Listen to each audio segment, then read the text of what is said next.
అదే RTV app వార్తల్ని క్షణాల్లో చదివే అవకాశం ఉంటుంది. ఒక న్యూస్ పేపర్, ఒక టెలివిజన్ ఛానల్ మీ చేతుల్లో ఎప్పుడూ ఉంటాయి. కేంద్ర ప్రభుత్వము ప్రవేశపెట్టిన బడ్జెట్ సామాన్యులకు అందే విధంగా ఉందా? ఎలా ఉంది? సామాన్యులపైన ఎలాంటి భారం మోపింది? ప్రజలకు ఈ బడ్జెట్ వల్ల ఎలాంటి ఉపయోగాలు ఉన్నాయి అనే అంశానికి సంబంధించి అన్ని రకాల పెన్షన్లకు సంబంధించిన జిల్లా అధ్యక్షులు ఉన్నారు. ఎవరైతే పెన్షన్లు అన్ని రకాల పెన్షన్లు తీసుకున్నారో వారందరూ అసోసియేషన్గా ఏర్పడి నిజామాబాద్ జిల్లాలో వెల్నెస్ సెంటర్ సాధించడానికి కృషి చేసిన రామ్మోహన్ సార్ ఉన్నారు. వారు సార్ చెప్పండి, ముఖ్యంగా కేంద్ర ప్రభుత్వం నిన్న ప్రవేశపెట్టింది బడ్జెట్. ఆ బడ్జెట్ సామాన్యులకు ఎలా ఉంది? అయితే దేశవ్యాప్తంగా ఆ బడ్జెట్ వల్ల ఎలాంటి ప్రయోజనాలు ఉంటాయి? కేంద్ర ప్రభుత్వం ఏదైతే మధ్యంతర బడ్జెట్ని ప్రవేశపెట్టిందో అది ముఖ్యంగా మధ్యతరగతి అదేవిధంగా పేద ప్రజలకి ఎలాంటి ఉపయోగకరంగా లేదు. అది కార్పొరేట్లకి, ధనవంతులకి, వారికి మాత్రమే ఉపయోగపడే విధంగా ఉంది.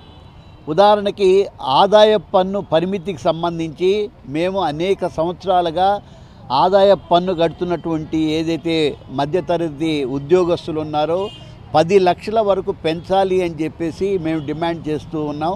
ఖచ్చితంగా మేము దాన్ని అనుకూలంగా చేస్తామని చెప్పేసి అన్నారు, కానీ అది చేయలేదు.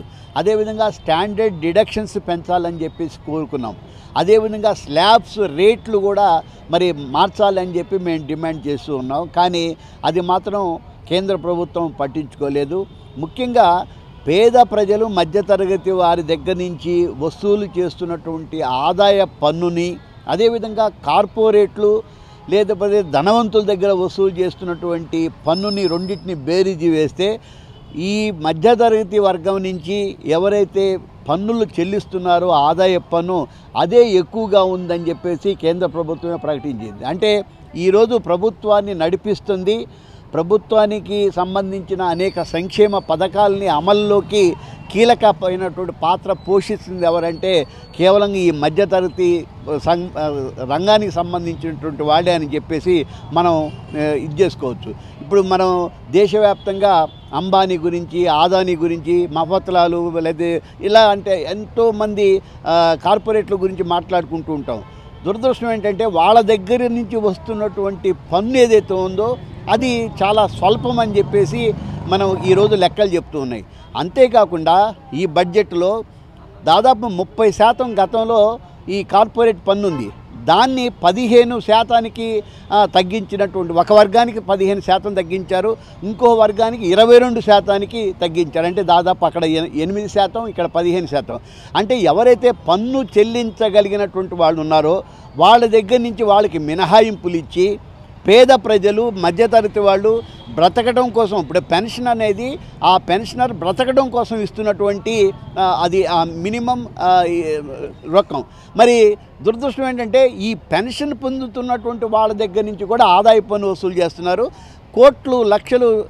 లక్షల కోట్ల రూపాయలు సంపాదించేటటువంటి వాళ్ళ దగ్గర మాత్రం పన్నుల వసూలు మాత్రం సరిగా చేయటం లేదు. అంతేకాకుండా మేము ఎంతో ఆశించాం ఈ యొక్క ఎన్నికల బడ్జెట్ అనుకుంటాం. ఈ ఎన్నికల బడ్జెట్లోనైనా బ్యాంకుల నుంచి ఎంతోమంది రుణాలు తీసుకున్నారు, అవి కూడా లక్షల కోట్ల రూపాయలు, దాదాపు లెక్క ప్రకారం 12 లక్షల కోట్ల రూపాయలు ఈ పెద్ద పెద్ద వ్యాపారస్తులు, వీళ్ళు బిజినెస్ మెన్స్, కార్పొరేట్లు తీసుకున్నారు. దానిని తిరిగి చెల్లించలేదు. చెల్లించకపోతే వాళ్ళ దగ్గర నుంచి ముక్కు పిండి వసూలు చేయాలి, కానీ వసూలు చేయకుండా వాళ్ళ మీద దయదలిసి వాళ్ళకి మాఫీ చేస్తున్నారు, అంటే రైట్ ఆఫ్ చేస్తున్నారు. అంటే వాళ్ళు లోన్లు తీసుకుంటే ఆ లోన్లు కట్టలేనటువంటి వాళ్ళు కట్టకుండా విల్ఫుల్గా డిఫాల్టర్స్ ఎవరైతే ఉన్నారో వాళ్ళ దగ్గర నుంచి వసూలు చేయకుండా వాళ్ళకి రైట్ ఆఫ్ చేస్తున్నారు. అదే రైట్ ఆఫ్ ఒక రైతు కానీ, ఒక చిన్న వ్యాపారస్తుడు కానీ బ్యాంకు నుంచి రుణం తీసుకుంటే అది తిరిగి చెల్లించకపోతే ఈ ప్రభుత్వం ఊరుకుంటుందా? ఈ బ్యాంక్ వాళ్ళు ఇళ్లలోకి వచ్చేసి ఇంట్లో ఉన్న సామాన్లు మొత్తం బయటేసి వాళ్ళని నానా యాగి చేస్తారు. మరి అయితే మీరు చెప్తున్నట్లు రైతాంగం ఏదైనా అప్పులు తీసుకుంటే బ్యాంకులలో ఇంటికి వచ్చి క్రాప్ లోన్ కట్టలేదని చెప్పి ఇబ్బందులు పడుతున్న పరిస్థితి. అయితే ఈ కేంద్ర ప్రభుత్వం ఏదైతే బడ్జెట్ ప్రవేశపెట్టిందో పేదల కోసం చూస్తలేదని చెప్తున్నారు, అది రైతుల కోసం కూడా చూడాల్సిన అవసరం ఉంటుంది కదా? ఖచ్చితంగా రైతే రాజు. ఇవాళ భారతదేశం వ్యవసాయం మీద ఆధారపడి ఉన్నది కాబట్టి రైతుకి అన్ని రకాలుగా ప్రోత్సహిస్తే మరి వాళ్ళు తిండి పెడితే మనం తింటున్నాం. కానీ దురదృష్టం ఏంటంటే రైతులకి వాళ్ళకి ఇవ్వాల్సినటువంటి మరి మార్కెటింగ్ ప్రైస్ కావచ్చు, అదేవిధంగా ఇతర సౌకర్యాలు ఏవైతే ఉన్నాయో వాటిని అందించకుండా ఉన్నారు. ఈ పారిశ్రామికవేత్తలకి అంటే మేలాంటి వాళ్ళు రూపాయి కూడబెట్టి బ్యాంకుల్లో మేము జమ చేసుకుంటాం. మేము జమ చేసుకున్నటువంటి ఆ డబ్బుని ఈ యొక్క వ్యాపారస్తులకి అప్పుగా ఇస్తున్నారు, రుణంగా ఇస్తున్నారు. వాడు తీసుకున్న తర్వాత వడ్డీ కట్టడం లేదు, అసలు కూడా కట్టడం లేదు.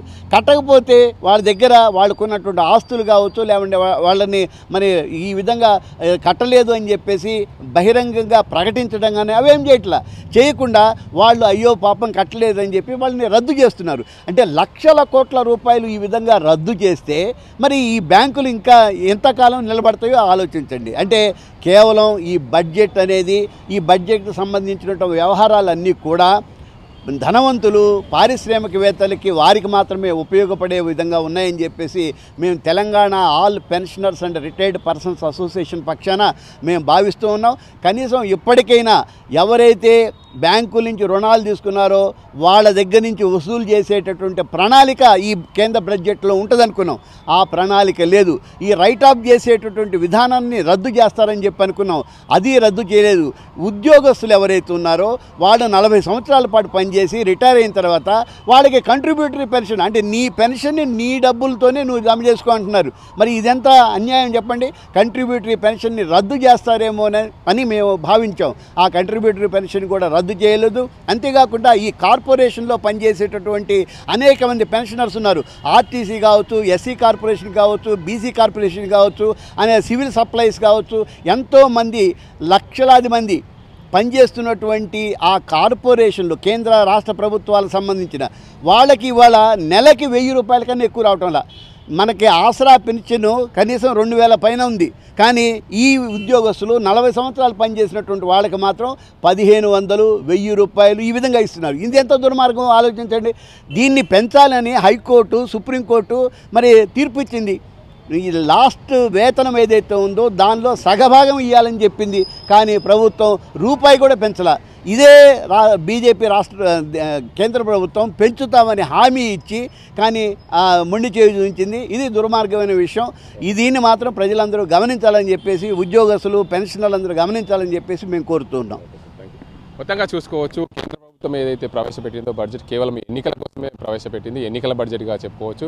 కేంద్ర ప్రభుత్వం ఉద్యోగులకు, పెన్షనర్లకు ఎలాంటి లాభం చేయాలి, ముఖ్యంగా దేశానికి అన్నం పెట్టే రైతుకు కూడా ఎలాంటి సహాయ సహకారాలు అందించడం లేదు. కేవలం రైతుకు ఏదైతే కేంద్ర ప్రభుత్వం సంవత్సరానికి 6000 ఇస్తుందో దాన్ని 9000కి పెంచేందుకు కూడా ఆ బడ్జెట్లో పెట్టింది. కానీ దాని అంతటి కూడా అది నామమాత్రంగానే 9000 రూపాయలు ఒక ఎకరానికి ఇస్తున్నామని చెప్పడం అది సమంజసం కాదు. మొత్తానికి రైతాంగాన్ని పట్ల రైతులు తీసుకున్న రుణాలకు దానికి సంబంధించి రైతుల పక్షాన ఉండే ఏదైతే సామాన్య రైతు కానీ సామాన్య వ్యక్తి కానీ రుణం తీసుకుంటే దాన్ని బ్యాంకర్లు చాలా ఇబ్బందులు పెట్టే పరిస్థితి. కానీ కార్పొరేట్ వ్యవస్థలో కార్పొరేట్ వ్యక్తులు ఎన్నో కోట్ల రుణాలు తీసుకున్నారు, ఎగ్గొట్టి పోయిన వాళ్ళు వారందరి నుండి రికవరీ చేయాలి.